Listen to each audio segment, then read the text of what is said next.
Hi, this is John Perkins. And I'm Craig Bell. Today we are honored to have here with us Caitlin Hunter, and she is a licensed mental health counselor, and we're so thankful she's here today. Caitlin, we all know that the Christians suffer with depression sometimes. In the Bible, we find that Elijah did, Jeremiah did. I mean, Job was suffering with some depression with everything he went through. So let's talk today about depression on Take Five. Good for the soul, helping you to thrive. 5 minutes to renew your mind. Take five. So, Caitlin, I mean, Christians do get depressed sometimes, don't they? Yes, they do. We're not exempt. Nope, we're not. We all have feelings. So, how do we recognize when someone's depressed? So when somebody is depressed, we see an overwhelming amount of sadness, hopelessness, unworthiness, feeling not good enough.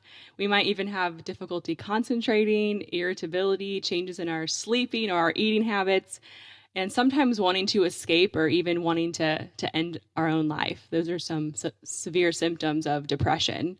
And we know that depression, when it's considered depression, it's impacting our functioning, and it's happening for several weeks. It's not just we have a bad day, but it's happening for several weeks. And sometimes it comes after a major life event like a loss or a death, but it's lasting longer than we would expect it to.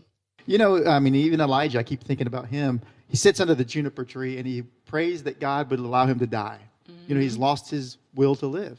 Yeah. And that's seems like a lot of people are in that point today with everything going on, you know, whether they would harm themselves or not, but the depression has become so overwhelming.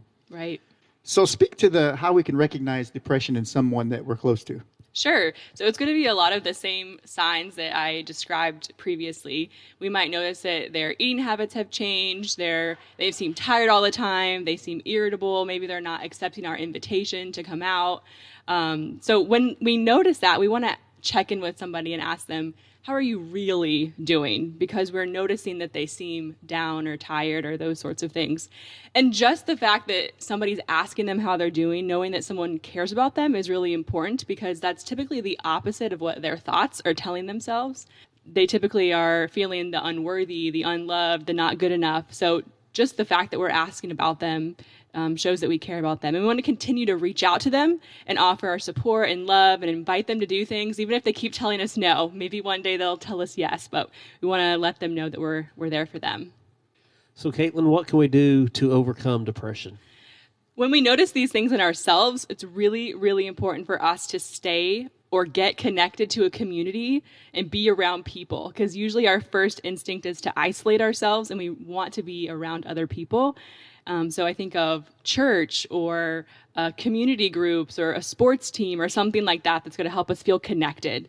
Also, again, exercise is a really great coping skill for fighting depression, because it releases those feel-good chemicals in the brain, and it also gives us that sense of accomplishment at the end of the day, which can help us to feel great. And also, we want to shorten our goal list for the day. Sometimes we can set our priorities too high. We can have way too many things on our to-do list, and we don't actually feel accomplished at the end of the day. And when we can maybe tone our priorities down to 3 or 4 things that we want to accomplish at the day and actually get those things done, then we can roll that accomplishment feeling, that energy over to the next day to keep on going. One last thing is gratitude is really powerful, reminding ourselves what we're thankful for. Research shows that it releases dopamine, which is, again, that feel-good hormone, and it creates those happy feelings in the brain. And I like to incorporate gratitude into my prayers each night. So even just having a prayer a day where you don't ask God for anything, but you just thank him for everything that he's given you is a really powerful prayer that can help to lift our mood up. One scripture that I share with my clients frequently is Hebrews 4:16. Let us therefore come boldly unto the throne of grace, that we may obtain mercy and find grace to help in time of need. It's important for us to remember that God has not forsaken us. He understands our humanly trials. Jesus has been here before, so he understands. And he's willing to walk with us every step of the way as long as we invite him in. But it's our responsibility to approach him.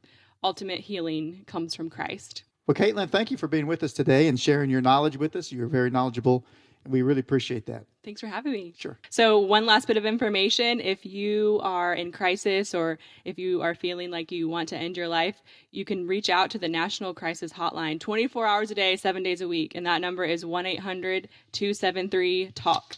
1-800-273-8255.